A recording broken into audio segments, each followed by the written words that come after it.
Bwana, mambo vipi? Kama mnavyoona tumekamilika team full Ngumi Jiwe Chimbi Fitness Center. Jumamosi hii hapa tukutane ndani ya Coco Beach. Kama mnavyoona tumependeza juu chini. Yaani juu tukutane Coco Beach, hakuna kukosa. Bwana, mzamo kaonga wino, atolewe katola, abuye kagenda.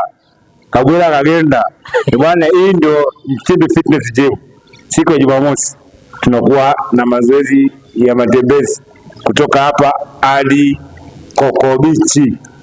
Mazoezi tu, kwa uwe baba, uwe mama, uwe dada, uwe kaka, uwe mtoto, uwe mtu mzima, tunakaribisha. Njoo na nguo yote unaenda nayo. Ila sisi hapa kama Chimbi Fitness Gym tunayo t-shirt. Liko rangi tofauti tofauti. Kwa shilingi 10,000 tu. Ila ukitaka kupendeza namna hii, unaona? Hadi ile kwa shilingi 65,000 tu. Shilingi 65,000. Bwana, hii si ya kukosa wadau. Yaani no pain no gain.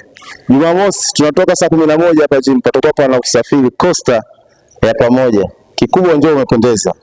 Alafu tukifika hapa tunafanya mazoezi ya pamoja. Tutakuwa na mazoezi ya kutembea na mazoezi ya kukimbia. Saa 2 kamili tusharudi gym. Saa 2 asubuhi hiyo hiyo tutakuwa hapa gym, tunapata supu ya mbuzi, supu ya kuku. Chao. No pain no gain. Hakuna kupoa hiyo. Bwana Dula Mbabe.